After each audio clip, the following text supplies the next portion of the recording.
Clack, Debbie G. Hey everybody, I know you know us, but we want to introduce you to a very good friend of ours that has an awesome show that's going to be a part of. We're going to be on her show. We're going to put the Plow Zone on her show, on Spirituality. We got to write some of this down, dude. It is right there. No. You don't know your name? Shut up. Okay. I didn't know what happened. I know. Okay. Hey everybody, we want to introduce you to a good friend of ours that has an awesome show, man. Debbie G, Cup of Grata, Spirituality Gone Wild. And what's that consist of, Scott? It consists of a shot of expression and 2 squirts of reality. Woo. I'm really interested in this. Wow, yeah, now. that's... And I think we were You're just lucky to get past one shot of reality. One shot in reality. That's usually how it works. That's your quota. One shot in reality.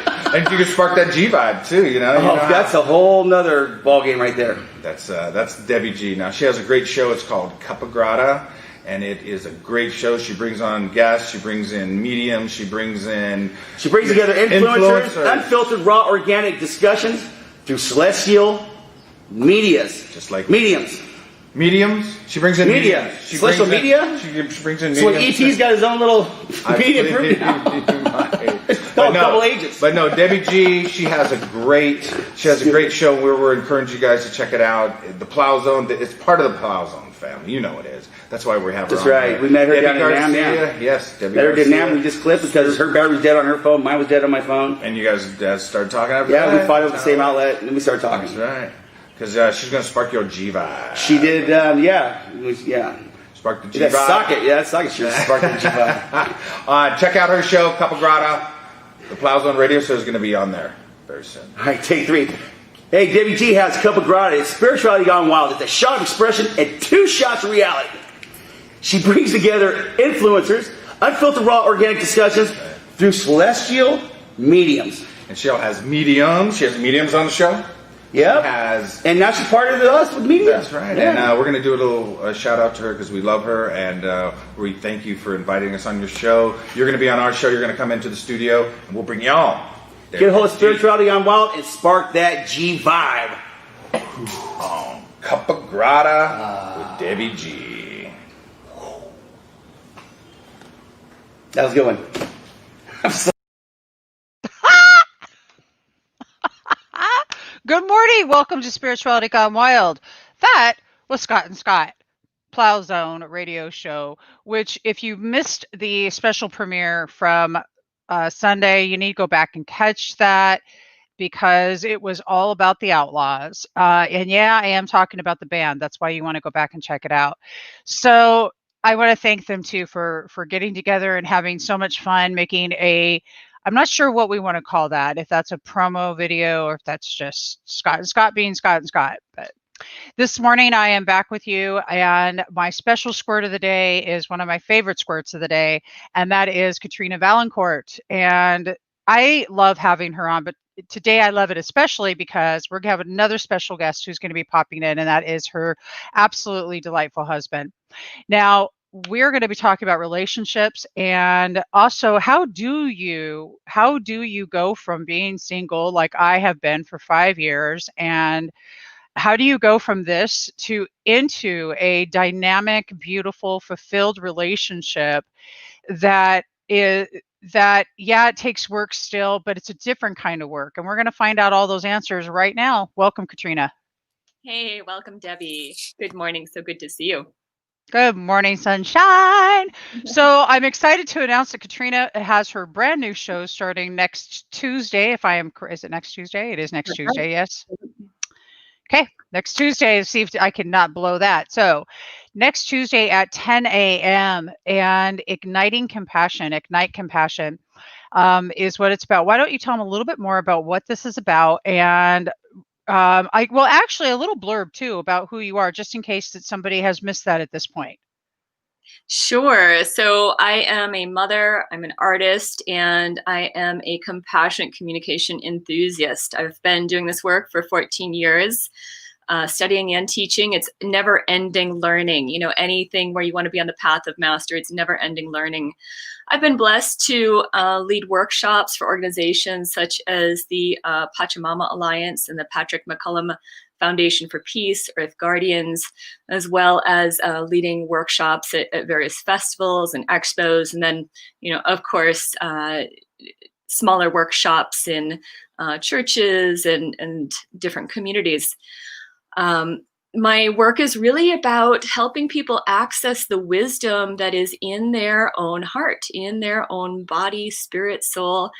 We all have a guidance system. And so there's teachings that can help you to really tune in so that you're able to find the solutions to whatever problem is arising, especially in regards to relationship. So it's based on the work of nonviolent communication with Dr. Marshall Rosenberg and his mentor, Carl Rogers.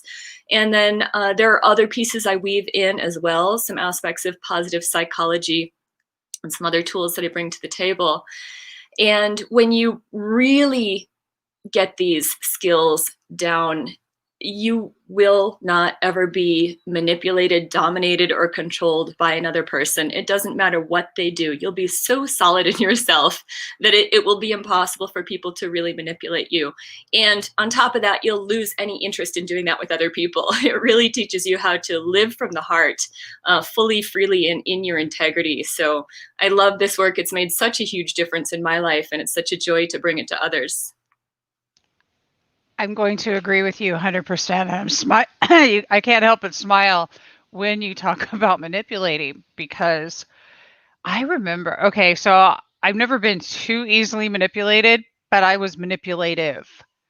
I was very manipulative. If I wanted something to go a certain way, that's how it was going to go, and I mean, it's just how it was. And I mean, I'm not proud of that, but I remember doing that with Dennis, like I wanted things to go a certain way. That's how they were going to go. And so that's how I lined it up. And I would throw a fit, literally.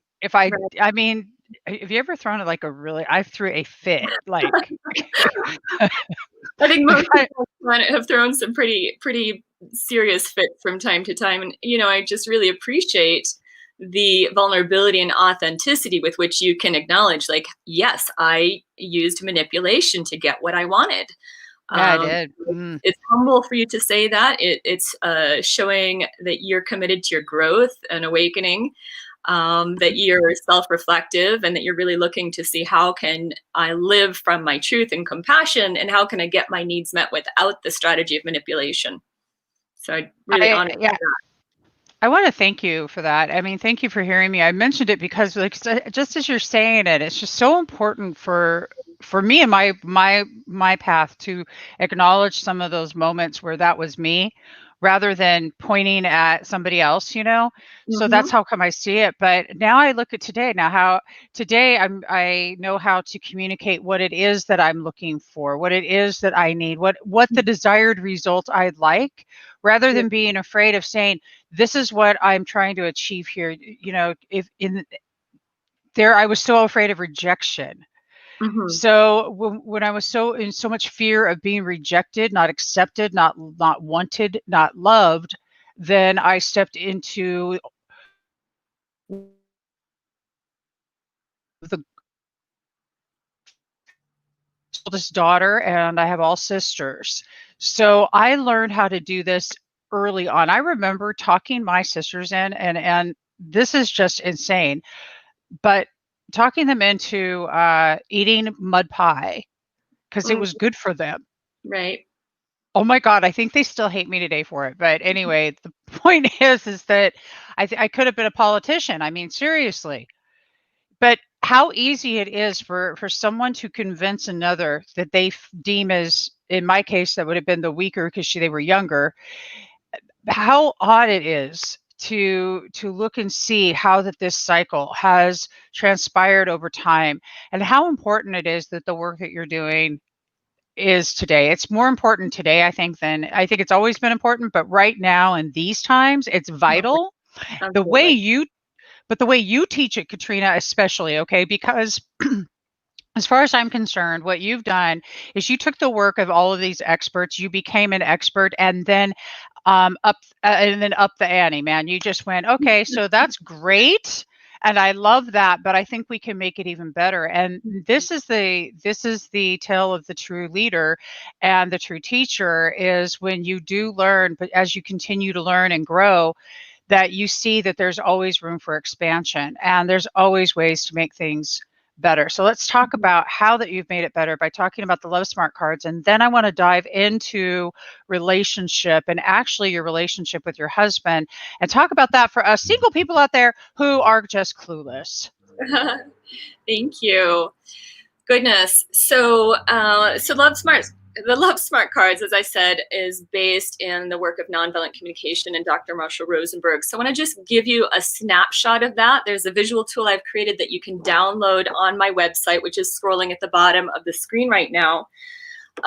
So this is the visual tool. And basically, when we're talking about nonviolent communication, one of the things that is confusing to people is they're like, well, I'm not violent. I don't hit people. And that's wonderful to not engage in physical violence. And one of the things that's hard to recognize is that our indoctrination, the way we are trained to talk to each other, has more subtle forms of violence. So this right here is showing a more violent way of being, right? So we have manipulating here. There was also a power dynamic that you had talked about when somebody's older. So power over, power under could also be on this size. But, if you look at this, pretty much all of us, we engage in blaming, shaming, complaining, demanding, criticizing, dominating, evaluating, being a victim, right? Win, lose. They're habitual ways of being. So I don't want to make anyone wrong for that. I've done that too. This is very human. This is what we've been trained to do. And what we're seeking to do with nonviolent communication is to be able to reduce these things, right, which create a sense of division, me versus you, creates upset and pain. And we want to move over to this side, where we're really living from our heart, an empowered heart space, right? Love, compassion, respect, understanding, gratitude, win-win. Right? Where we're together, we're on the same team, we're creating more gratitude and mutual benefit. So that's the move we want to do, from this side to this side. And a key piece of wisdom that gets us there is right here at the center of the image. This is a famous quote from Dr. Marshall Rosenberg, that at the heart of every behavior is the desire to meet a precious need. So when he says the word need, oftentimes immediately we think of need as it's used in the English language, along with a judgment of being needy. So I want to immediately erase that idea when we're looking at this context here. These are the universal human needs. So I'm going to put it up close so you can see there are 128 universal needs. These were defined by Carl Rogers, who was Marshall Rosenberg's mentor. So then when you can understand these needs, you can actually understand everything that's motivating you and everything that's motivating other people. And you can also, it helps you to move out of judgment and into compassion, because, are you going to judge someone for having a need, value, longing, or desire for love, respect, family, belonging, safety, community, meaning, and purpose, right? These are the qualities of the needs. It's like, of course, I want that for you. I want that for me. I want that for everyone. So it creates a framework that totally shifts the way you interact with other people, interact with yourself, and interact with life. It's a paradigm shift kind of understanding of the way our mind works, the way our heart works, our needs, our emotions, and what we're capable of bringing into the world. Yeah. That is a gorgeous breakdown of this incredible communication process. And let's talk about, everybody see this Love Smart cards going across the screen right here. This is where that you're going to go and get these right here to help you with this is where story time a little bit, because she created these because of the need to be able to communicate with her son out there. Any parents ever have an issue with communication with their kids? If I could raise my feet up, I would. Yes, parenting brings out it's so challenging. It can bring out the best and worst in us. So I definitely had a challenge with my son. We went deeply into that story yesterday on our Spirituality Gone Wild show with Steve Weber, which was a wonderful gumption show. So everybody go back and watch that if you want to hear that story in depth, because we're going to get into relationship with her hubby story time in just a minute. But about these cards, so let's just show them a couple cards really quick and talk about them, and then we'll get into juicy stuff. Great. Yeah. So there's four decks of cards in this set of Love Smart cards here. So we have, first of all, these are the needs. So you can see universal needs, but we also use the word longings, values, and desires. And I just want to make sure people can choose a word that feels resonant for them. Sometimes need sounds too strong, but you can say, I'm having a longing for beauty right now, right? Whatever the need, longing, value, or desire is, just find the right word. These are basically synonymous when it comes to understanding nonviolent communication. When these are well met or they're fulfilled, then we have these pleasant feelings, right? So this is the second set of cards, and this is going to include feelings like joyful, excited, elated, delighted, happy, so there's 52 emotions that are sharing the feelings that we might have when our needs are met or fulfilled. When our needs are not met, they're not fulfilled, or they're feeling threatened, maybe they're met, but they're feeling threatened, then we have these uncomfortable emotions. So these are emotions like sad, scared, confused, bored, frustrated, stressed. So again, there's 52 of these in the set of cards. And then the final set is not part of nonviolent communication, but it's a brilliant add-on. These are character strengths. So this is weaving into positive psychology. It's also something that's often used in communities where they're seeking to spiritually advance themselves, right? Because this is, there's so many spiritual communities where the focus is to really cultivate your compassion or your presence or your gratitude, right? Your forgiveness. And so these are some of the character strengths that you can apply to life to really bring your best to life. It's also, there's so many things you can do with character strengths, and I've done whole workshops on that one topic alone. So it's all in the category of character development and also building relationships. You can really look to see when there's a challenge that happens in life, what's a character strength I can bring to the table that will support me to work through this challenge? This is a great thing to do with kids too. Have them identify what character strengths are important to them, and then have them reflect, how would that make a difference? When you're having challenges with your friend at school, or having challenges with a teacher, or even with me as a parent, what's a character strength that you can apply to that challenge in order to make the situation better for yourself while being proud about the way you're showing up? So those are the four sets of cards that are in the deck here. There's also question cards, and there's a getting started guide to guide your practice. And of course, there's a newsletter you can sign up for where you get additional worksheets and tips and tricks and video content to just keep you going, keep you inspired, and help you really understand how to get the most out of these cards. I love it and I dig it. And what I love about these cards is that they're so well made. I mean, it's a really great product. So I highly encourage everybody to go right here to this website. Yay! Okay, let's talk about relationships, and we'll start. You got a divorce. Yes, and very, very young, 22, when my marriage came undone. 1-year-old child. I was 19, right about there, 5 years in. Yeah, long enough to have 2 kids. Okay, great. So you got a divorce, you're really young, and then you decided to stay single.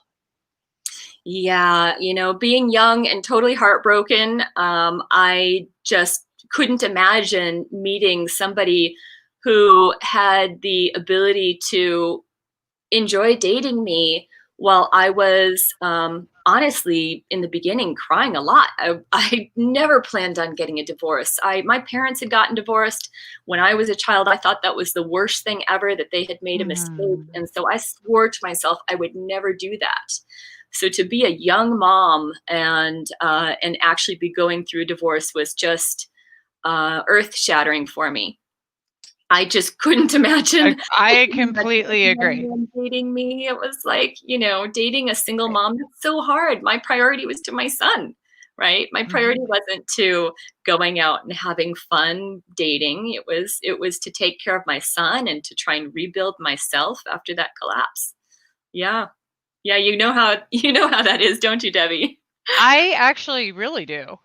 Definitely do. I was pregnant with my second son and went to a shelter, which was I went to one that was a block from the beach. I was so blessed. It was in Mhm. Laguna. So, um, and then just yeah, it's a lot of, there's a lot of trauma involved when w- we have this, I had this ideal of princess and fairyland and you marry the prince and you're forever. And I was like a Yep, major Disneyland freak. I yep. still am.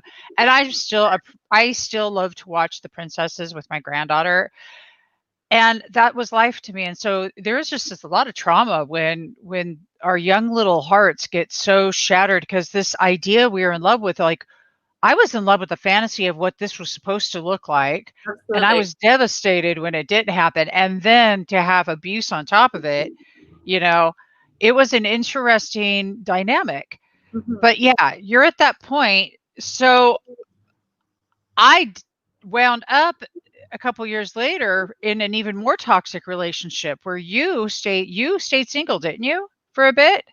I I did. I did a lot of dating just for fun. I wanted to feel the joy of life. So most of what I did was to try and figure out how to nurture my heart and to learn from my mistakes.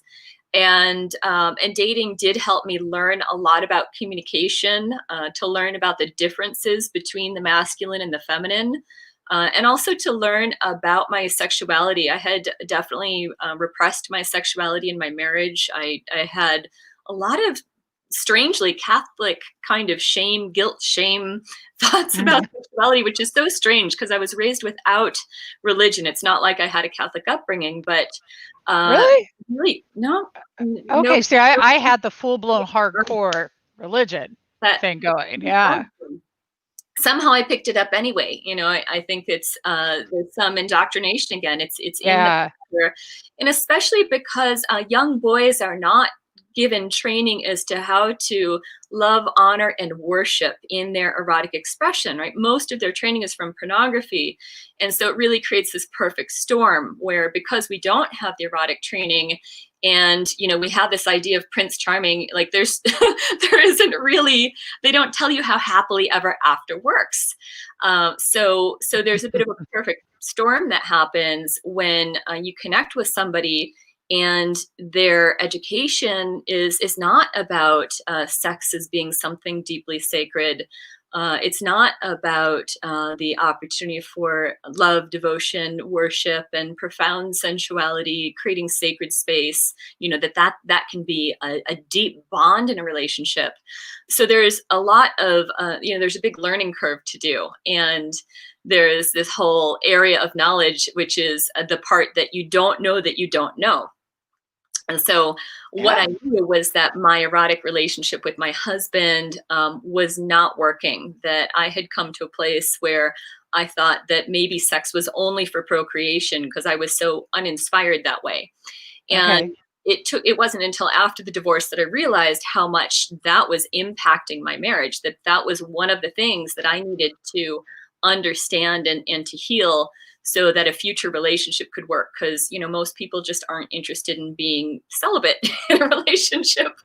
So I did a lot of Yeah. learning on that has nothing to do with Love Smart Cards or NBC, except for that I was looking to see how can I hold my own needs and the needs of the other person with equal care, because that is key to being able to make any relationship work, is to go, okay, your needs matter to me deeply, And my needs matter to me deeply too. So let's hold this all and see how we can bring it together in a way that's going to work for both of us. But also, if there's impact on other people, their needs are taken into account as well. So when we talk about creating win-wins, that's what we're looking for. How can we make life more wonderful for everyone? That was brilliant. And just to recap that for everybody, go back and re-listen to that part if you're on the replay, and if you're watching live after this, go back and re-listen. This is something very important, and that is being willing to acknowledge and accept that another person has the right to feel the way that they do, and to love them, and their needs matter to you just as much as your need that you have matter for yourself to you. So it's really that is just a key component right there, is when you have to be willing to step outside of yourself. And it's a huge act, and it's a practice and a half. We all know that that's a practice and a half. Yes. I still am not. I don't know if I'll ever 100% get this down. Of course, I'm claiming that. So let's just say that it takes a lot of practice, and you may as well get started right now. So go order your cards, because trust me, you don't want to keep doing what you're doing, because it just doesn't work. Anyway. If you're putting your needs above another person's needs, it's an unsustainable relationship, because the other person is going to feel like they don't really matter to you, that, their needs for consideration, respect, reciprocity, and mutuality are not met if you're not actually paying attention to their needs. So it's a way to drive someone away, whether that's slowly or quickly. It's unsustainable. And the same thing's true if you're ignoring your own needs. And that's also a very common thing, especially for women to do, but also for some men, is to be so considerate of other people. So deeply considerate that you're not taking into consideration your own needs. And so when you're considering everyone around you and you're negating your own needs, that also starts to build up resentment in yourself. This was the pattern I did when I was growing up, and all through my 20s, was I was so wanting to make the people around me happy that I didn't even have a sense of my own needs. I didn't know that I had needs. And so what happened is I would give and give and give, and then I would have this resentment that would build up, and it would pile and pile and pile. And I'd try and stuff it, but eventually there would come a point where I could not stuff it, and I would explode in anger. I mean, I would go unconscious, and I'd have these angry outbursts that would really frighten people. And then I'd break down crying, because I was like, that's not who I want to be. And I had no idea how to correct that situation until I came across nonviolent communication. And I can't tell you how valuable it has been to understand, like, oh, I have these precious universal needs, longings, values, and desires. And there's nothing wrong with having these. Everybody has these. It's our human nature. It's something that has been, it's a godsend, truly. I mean, now I have emotional resiliency. I've got emotional regulation. I can look at a dynamic, and I can step back and understand, like, okay, what's actually going on for me? What's actually going on for the other person? It's given me access to understanding. And I call the universal needs like the common denominator. If you want to solve a math equation, you need to know the common denominator. And these universal needs, longings, values, and desires are that common denominator that once you understand them, once both people really understand them, then you can find the solutions that are going to work in the relationship.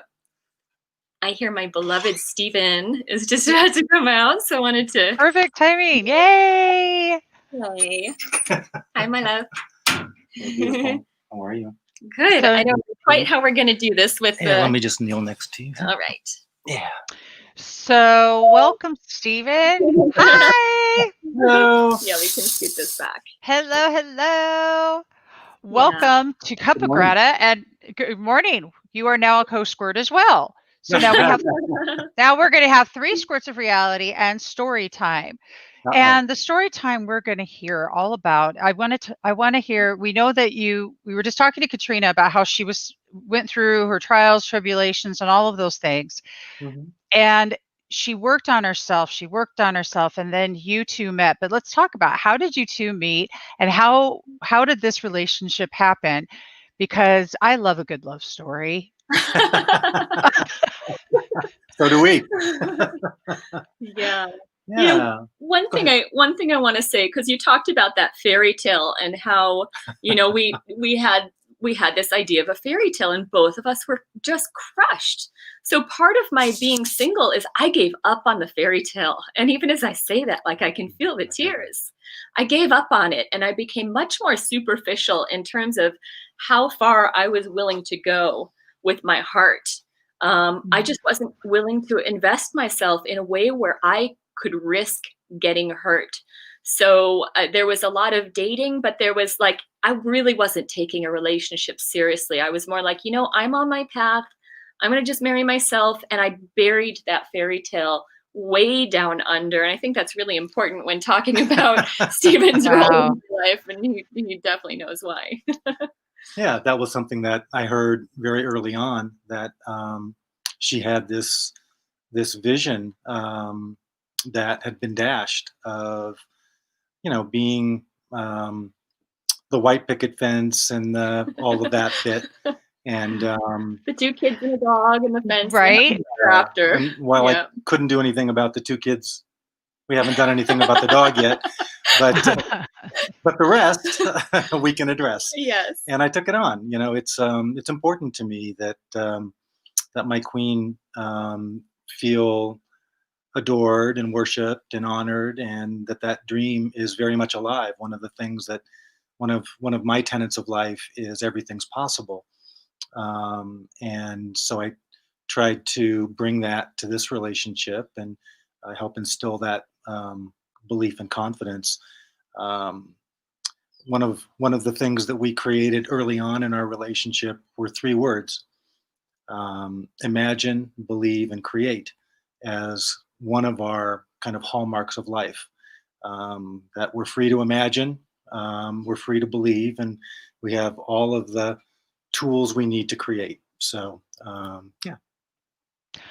Wow. I'm just over here just kind of going, huh? What?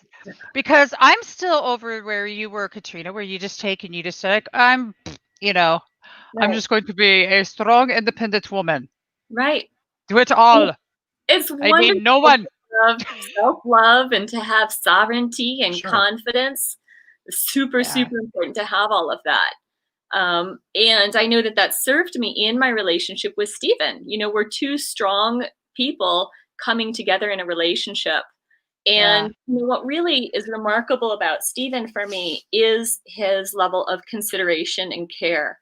One of the things when I think of that happily ever after and that dream of love that can last a lifetime is you want to have somebody who like really sees you deeply. There's a deep sense of intimacy. There's a deep respect. You are seen fully like nobody's ever seen you before. And you are loved and cared for, and then surprised and delighted because that person knows you so well. They know how to put a smile on your face. One of the things I'm really Stephen likes to ask me on a regular basis, what can I do to make today more wonderful for you? How can I love you more? And it's really like whatever I want to come up with, he will seek to accomplish that if I can come up with something. And he's always like, even if I don't, he's thinking about how can I make your life more beautiful? And to be honest, for me, because I wasn't taking relationships seriously for a while, I had a lot of those values. He's kneeling in an awkward place because of where we're set up here. Sorry about that. Yeah, all good. Adjusting. Yeah. So I lost my train of thought a little bit. Debbie, can you remind me? Oh, yes. So, go ahead. So he's, okay, I did. I lost it a bit. Well, you were talking about how I seek to make your day more beautiful. Yes. And I don't know where you were going. Yeah. Yeah. And do you, Right. And so I've needed to learn how to build that muscle too, because if you're not really invested in relationship, it's like, you can make a nice birthday for someone, you can have a thoughtful gift or a letter or call and ask, how are you doing? But to really have the depth of relationship that's possible, it takes a whole lot more than that. And, Stephen is somebody who has had this depth of devotion as part of the way he has navigated life. And so his example has also inspired me to rise up to go, oh, wow, okay, yes, how can I make your life more wonderful today? How can I surprise and delight you? Both of us, our love language, if you look at the 5 love languages, our love language, primary one is touch, although all 5 of them are wonderful. And so you'll see when we're together, we're touching each other all the time. I love it. I love it. Yeah. Well, because what you guys are hope and inspiration for people like me and other people. What I love is that you both come from a space of everything is possible. Everything is possible. And I love that mentality. So I'm curious, Steve, did you study NVC and compassionate communication, or did you practice this at all before you guys met? Or did you have your own form? I had my own form. I didn't have any, honestly, I didn't have any official training in how to communicate. I'm a business guy from my background, finance guy, which, believe it or not, I mean, you don't really think of finance guys as having communication skills. But as my career evolved, I took on leadership roles and was often in negotiations and things of that sort, where you really have to understand, seeking the win-win, really understand what's important to the person across the table from you, and be able to put yourself in their shoes to not only get what you want out of the deal, but get what they want out of the deal, so that you both create an effective partnership going forward. So really the business world was my training ground. And I had some great bosses over the years who helped me kind of hone my skills. So yeah. That's awesome. Okay, so and I love this actually because in the business world it makes me think of Marcus Lemonis with people, process, product, the 3 Ps. And that people are the dynamic that if we can hone in on that relationship with the other person, like you just said, the other person across from you, so that you can both come to a mutual agreement that is a win-win across the board. That is awesome. To incorporate that with compassionate communication is brilliant. So, all right, guys, we heard about all the good stuff. So talk to us about a couple of the challenges and how that you've used your skill sets to get past them. I love that. Well, I would say, my contribution to that answer is that we both came from wildly different backgrounds. My background, as I just mentioned, was predominantly corporate and Catholic, and I was in a long-standing marriage of over 30 years, and there was a lot of growing that I needed to do in terms of being able to feel myself, to be able to embrace my own emotional makeup, and to be able to communicate that effectively. So when Katrina and I met, I was probably 4 years into that exercise. And actually the person who had kind of started me down that path is the one that introduced us.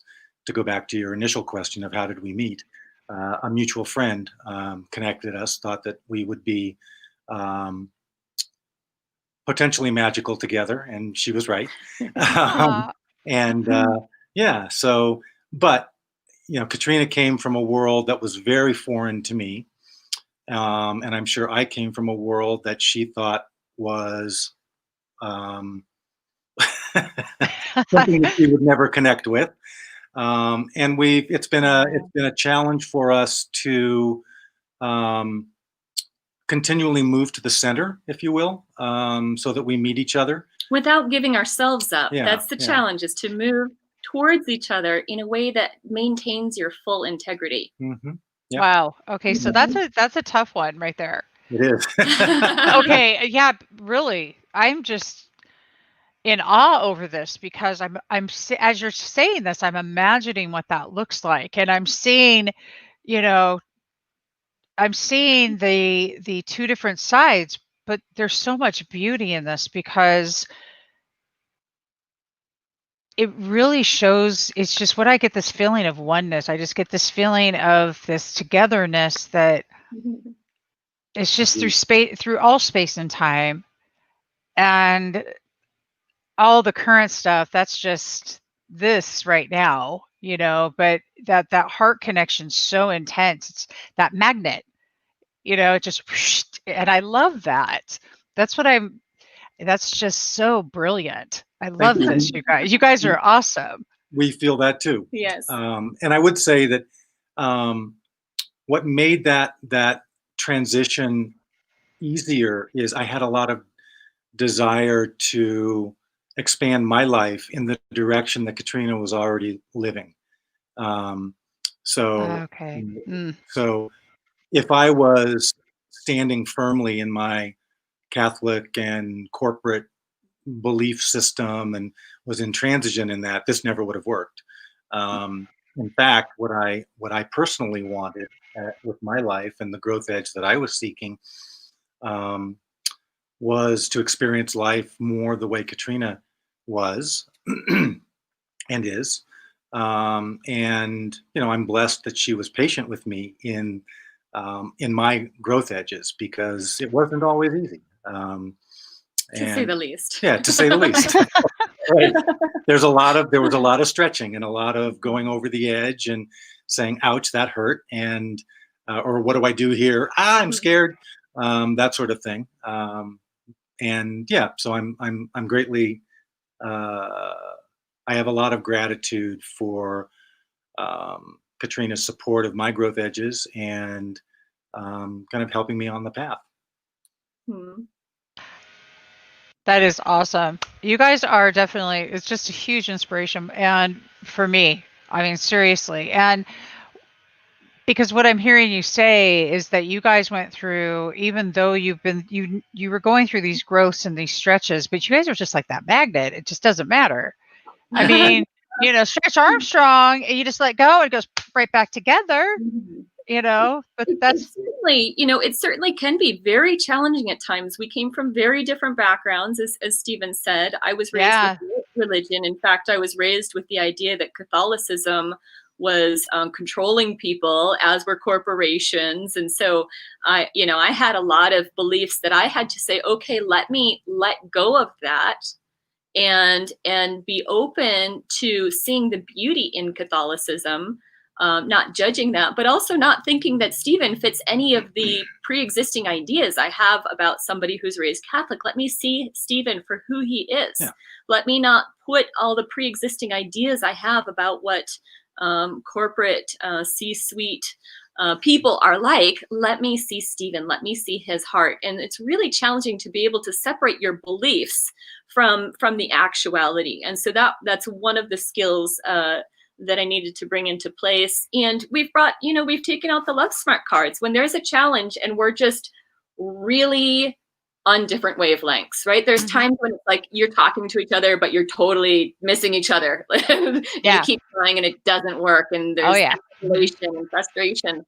We'll take out the cards and we'll do a process and look to see, like, okay, what am I feeling right now? What are the emotions going on? And sort through those. And then we'll look to see what are the needs that are going on, sort through those. And we take time to do gratitude, even though we're having this challenge. What am I grateful for in this relationship? Let me reconnect with how precious this relationship is. What needs are generally met in this relationship?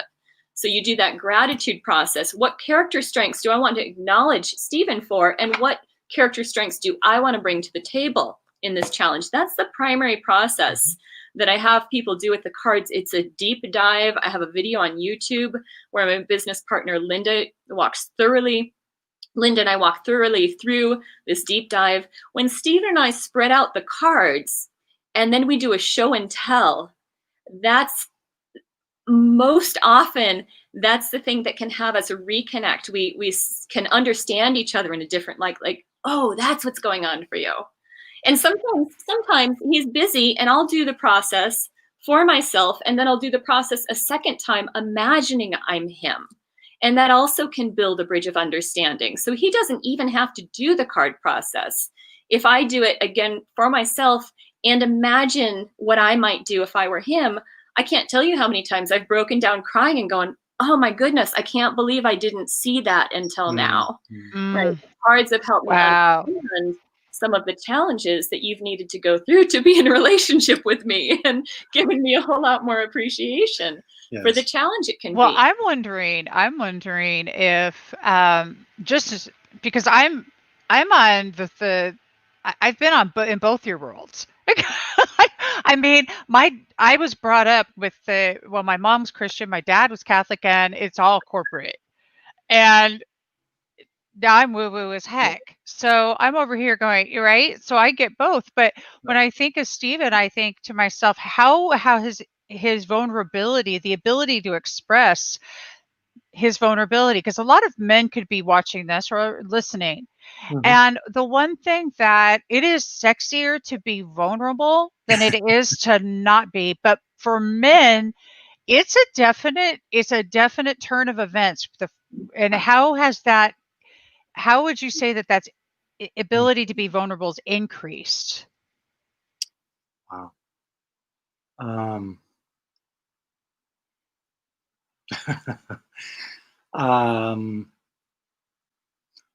Prior to my starting on this path, as I said, maybe 8 or 9 years ago, I don't know that I cried ever. And now, part of the evolution is becoming aware of what's really going on inside of you. And it takes work. It takes a lot of work. And it takes a lot of support. When Katrina and I think in our very first encounter together, the first time we met, one of the things that we agreed with each other was that this relationship, if it were to evolve, needed to have a basic tenet of openness and honesty. I had come from a situation where I didn't feel like I was able to express what was truly going on inside of me. And so I stuffed it for a long time. And the breath of fresh air that came with that acknowledgement and knowing that it was safe to express, safe to share, supported in that desire. And it really opened my life. So beautiful. So safe to consider. We've got a 10 on the increase the ability to be vulnerable. So not saying that it's easier, men, but I'm imagining right now that it's got to be a lot freer. Oh yeah, absolutely. Oh, yeah. And you can't have true intimacy without real vulnerability, right? It's vulnerable to be open and honest about things that you're feeling or things that you're thinking when you know that it's not something your beloved wants to hear. So it's challenging to want to do that. And what helps is to be able to create a space of safety to say, you know what, I might have some feelings that come up with whatever it is that's going on for you right now. It's possible I might have some feelings come up. But I love you. Right. I love you. And I'm going to work through that. And a learning for me, which I am on a continuing path of learning, is to be able to express those things in ways, using NVC principles that are really addressing what's going on for me, rather than putting them in the frame of make wrong or you didn't do this or you didn't do that, but rather how I'm feeling and where my needs may not be being met or whatever. And I acknowledge that is still a growth path for me. But I've got a great teacher. So and it really is a growth path for so many people, because as I had shared in the beginning, the way we're trained is to shame, to blame, to criticize, to judge, to evaluate, to make the other person wrong. Yeah. And it's, it's such a training that it becomes automated. Our reaction to what's happening in the world happens in a quarter of a second. Yeah. So we're much more likely to react as opposed to respond. So when our reactions are, what's trained into us is to be blaming, shaming, and criticizing. It really takes a lot of discipline, but very worthwhile discipline, to be able to shift that and to use I statements. When I saw this happen, I had these feelings, I had these needs arise that are really precious to me. Mm-hmm. I care about you. I care about your needs, and I'm hurting right now. Would you be willing to understand my hurt? Would you be willing to understand my needs? I'd love to work together so that we can move through this kind of situation in a better way for both of us. Right? That's the challenge, is to be able to work from I statements, inclusive statements, power with statements. So all of those are within the principles of nonviolent communication and supported by use of the Love Smart cards. So I recognize I have to go. Okay. I think we're close to the end of the show anyway. I just want to say, I want to leave you with one thing that people have said to me, men have said to me many, many times, how lucky I am to be in this relationship with this goddess.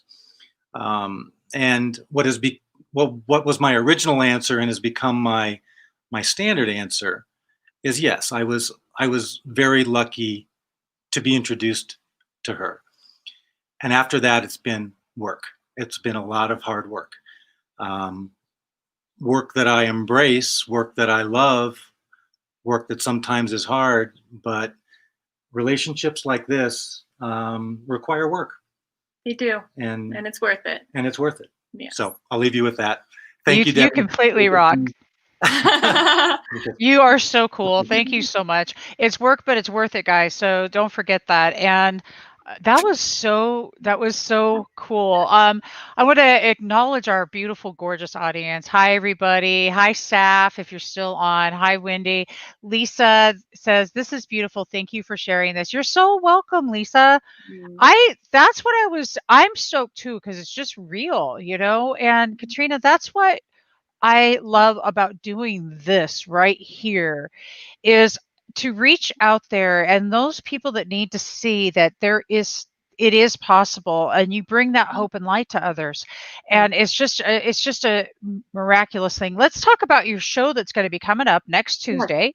All right. So I'm going to give it back to you, and let's talk about what you're going to be doing at 10 a.m. next Tuesday. Yes, I am super excited for this show. It's called Igniting Compassion. And each week I'm going to have a guest. Most of my guests are certified trainers in nonviolent communication, also known as compassionate communication. So we have a lineup of certified trainers who are going to be talking about what they see is happening in the world and how to apply NVC to the challenges that are going on. Some might speak really generally as it relates to relationships and how relationships are being impacted by, goodness, the many surprises of 2020. We'll have also somebody who specializes in understanding brain science. And so she weaves together nonviolent communication with brain science. Yeah, she's awesome. We have another person who is, he was a Montessori school teacher. He now teaches NVC in businesses, in organizations. So he will be helping people who are in small business or in management positions. There might be some other things he brings to the table. I'm yet to do a pre-interview with him to understand all the gifts that he has to offer. But we've got a really cool lineup of certified trainers who I'll be interviewing. Each one of them will be talking about how they view the world through an NVC perspective, what they see, in terms of the challenges that people are going through and specific tools that people can use to create better results given all of these challenges, better results in their relationships, whether it's their intimate relationship with their beloved, with their children, with family members, friends, coworkers, or in organizations. We're going to be covering so many topics because these tools do work in all forms of relationship. We'll have people who also talk about the inner relationship, right? Sometimes we feel inner conflict. Part of me says this and part of me says that. How do I figure out how to be integrated in myself and to move forward feeling whole, feeling clarity. So there's also that inner relationship. We'll also have guests on the show at times who are asking questions. They want to have expert advice, and so we'll have some of that live as well. And of course, we will totally invite questions via the comment thread. So if there's something that's really alive in you, please put it in the comment thread, and we'll make sure that is asked during the show as well. So I'm super excited about it. I know I'm going to learn a whole lot by bringing in all these experts. Yeah, that is the fringe benefit of this. It really is. And I think we talked about that yesterday. I'm like, I love being the guinea pig because then I just love it. It has just been the coolest thing ever. Let me tell you. It's just, I have met the coolest people doing this, and and the things I get to hear. Oh, let me tell you about the latest, because I thought this was quite interesting, especially because you have somebody coming in that's you said a brain scientist? Not a brain scientist. She's studied brain science and okay, with nonviolent communication. So a couple of things I heard. One is that the minute that we get angry, we lose 20% of our ability to make a rational decision. More than 20%. Depends on the degree of anger. Yeah. Oh, okay. Okay. I'm like instantly shuts off. So just done. And you're right. The degree of anger, because some people just see red, like they talk about blacking out and that kind of thing. Because the brain just shuts this, just turns the shit, So basically, I see it like this light switch. And if you're going to get angry, it's just going to turn it off and you can't see anything. It's just going to be pitch black. So fight, flight, or freeze. Right. The rational brain goes offline. The survival brain kicks into gear when you feel like you're not safe.